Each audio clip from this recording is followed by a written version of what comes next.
Le gouvernement de la République démocratique du Congo a détourné aux écoliers de la RDC. Cette fois-ci, ce ne sont pas de grandes personnes, mais ce sont les écoliers, nos enfants. Le gouvernement les a détournés près de 1 million de dollars. Au-delà même de 1 million de dollars.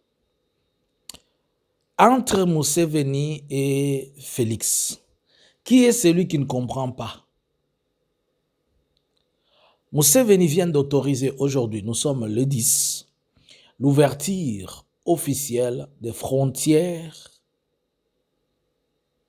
ou les frontières qui étaient fermées de son côté avec la RDC, y compris celle du côté de l'AFC/M23.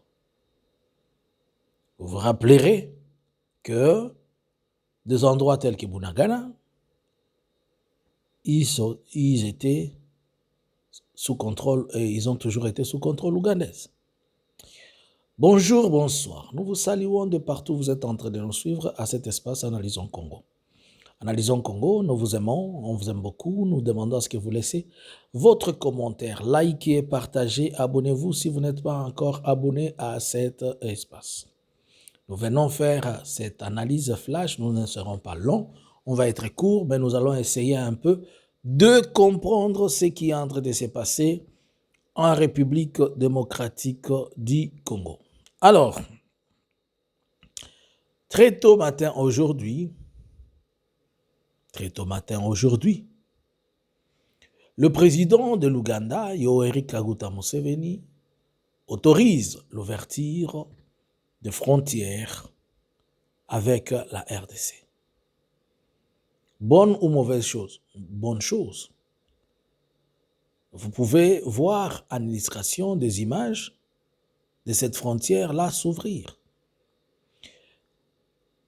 Mais ce qu'il faut retenir, que la partie avec l'Ouganda comporte plusieurs entrées, mais y compris aussi à la fois une entrée des entrées du côté du gouvernement et à la fois des entrées du côté de la rébellion.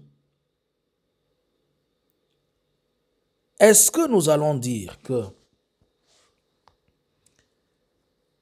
c'est nous, la RDC, via tonton Félix, qui ne comprennent pas, ou bien c'est M7 qui ne comprend pas les choses? Récemment, vous avez vu son fils qui était en République démocratique du Congo il n'y a pas un mois. Et ils ont dit à discuter, ils ont pu renouveler leur partenariat qu'ils avaient. Et tout le monde s'est dit que les choses vont bien. Mais au retour de Mozi, il a commencé à faire plusieurs sorties contraires aux choses qu'il était venu faire en RDC. Est-ce que Museveni a droit ou non? Il a droit puisque c'est à la frontière de son pays. Mais de l'autre côté, il est en parfaite collaboration et partenariat avec le gouvernement congolais. C'est que le gouvernement congolais, d'office, juge peut-être ne pas être bon, il devrait aussi le prendre comme ça. Mais, comme vous le savez, pour les États, ce sont des questions d'intérêt. Et tous ces postes frontaliers, ce sont des postes frontaliers qui font beaucoup d'entrées pour l'Ouganda. Et vous savez aussi que l'Ouganda avait financé des travaux de construction de routes dans cet axe-là. Donc, il ne peut que vouloir commencer à récupérer son argent et aussi continuer à rendre le business meilleur et bon pour permettre à ce que tout le monde puisse se retrouver. Est-ce que le gouvernement de la République démocratique du Congo sait cela?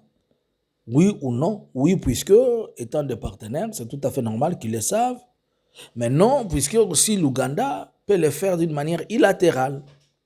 Mais en le faisant d'une manière unilatérale, est-ce que cela n'expose pas leur relation avec la RDC? À ce point-là, je pense que l'Ouganda s'en fiche. Y aura-t-il des conséquences diplomatiques ou économiques? Il n'y aura rien. Puisque la RDC, c'est comme ça. Mais ce qu'on n'est pas en train de comprendre, c'est que Museveni ne peut pas aussi immobiliser ses capitaux pendant longtemps. Il ne peut pas manquer de faire le business. Et surtout que ces messages viennent encore une seconde fois démontrer ce que Kagame dit toujours, que pourquoi vous ne posez pas la question aux M23 qui sont venus de quelque part, de l'Ouganda? Ceci démontre un lien fort et bon entre l'Ouganda et l'AFC bar M23. Par la même question, l'Ouganda aujourd'hui démontre qu'il est en bonne relation avec l'Alliance Fleuve Congo M23 et l'Ouganda fait des opérations conjointes avec le gouvernement congolais d'un côté et l'Ouganda maintenant est en collaboration avec l'ennemi du Congo de l'autre côté. À quoi joue l'Ouganda? L'Ouganda joue au jeu des intérêts. Il exerce juste sa diplomatie pour se retrouver à gauche comme à droite. Mais moi, je vais encore aller trop loin. Je vois très mal qu'on ait négocié avec le Rwanda au niveau des États-Unis. Mais jusque-là, on n'a pas encore négocié avec l'Ouganda. Est-ce que l'Ouganda a un conflit avec la RDC? Non. Mais dans la logique, si le Rwanda est tellement bénéficiaire, l'Ouganda ne devra pas croiser les bras. Lui aussi doit créer une situation, doit permettre à ce qu'il soit bénéficiaire et partie intégrante dans les discussions, dans les choses qui sont en train de se faire. Donc c'est tout à fait normal aujourd'hui qu'il y ait un incident, qu'il y ait quelque chose qui va faire que demain on puisse recourir à l'Ouganda. La RDC comprend-elle ce qui se passe? Je pense que, comme d'habitude, nous sommes encore endormis, on va se réveiller après. Dossier à suivre et nous allons garder notre œil pour essayer de vous tenir encore informés.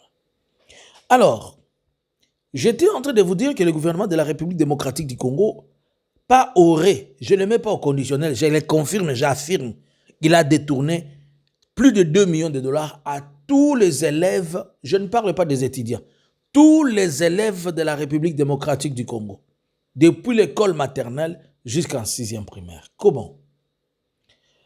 Dans les frais que l'on a toujours payés, le Minerval, le frais de ceci, le frais de cela, on fait payer à chaque élève 1000 francs congolais comme frais de bulletin. Et le 1000 francs congolais que chaque Congolais paye pour le bulletin, c'est pour s'acheter les bulletins. En RDC, c'est nous-mêmes, nos élèves, qui achètent leurs propres bulletins. Ce n'est pas l'État qui achète qui achète l'équipement, qui puisse donner des bulletins aux élèves. Non, nos élèves eux-mêmes achètent leurs bulletins. Je ne vois même pas comment ils vont encore échouer, puisque ils s'achètent eux-mêmes leurs bulletins, donc donnez-leur 50% de réussite ou 20% de réussite.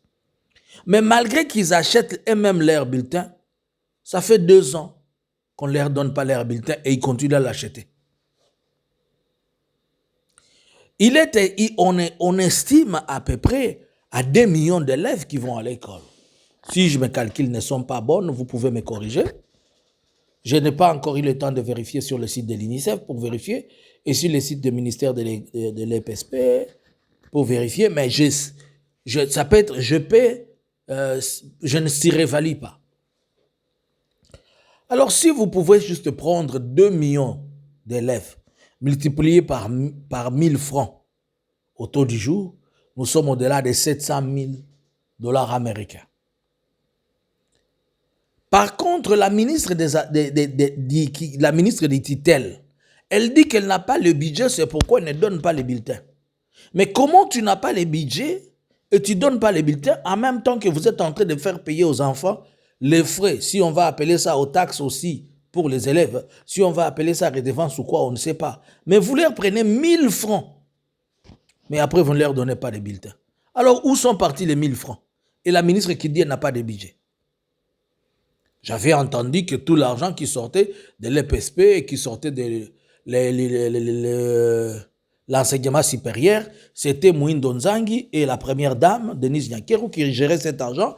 Et Mwindo Nzangi disait que cet argent, il l'a envoyé au Rwazalendo.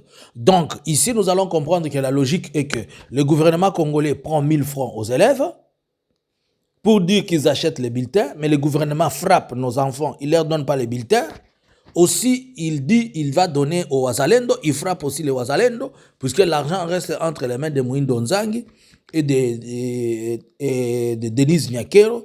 Dans l'entretemps, le ministre des tutelles aussi n'a pas l'argent. C'est-à-dire, les perdants sont les ministres des tutelles, les élèves, ainsi que les Wazalendo, mais il n'y a que 2 bénéficiaires, Nyakero et son son partenaire de business qui est Mwindo Nzangi. Alors, est-ce que le gouvernement va retourner les bulletins? Non. Il a dit que pour le moment, il ne peut pas, il n'a pas d'équipement, il ne peut pas imprimer. Vont-ils retourner l'argent? Ah, ça c'est le crocodile qui a avalé, il ne faut pas lui poser la question. Espérons que quand même ils ont compris qu'après avoir détourné la RAM, la République démocratique du Congo vient de détourner aussi l'argent des élèves. Bonjour, bonsoir. Et que pensez-vous? J'attends vos commentaires dans le clavier. Bonjour.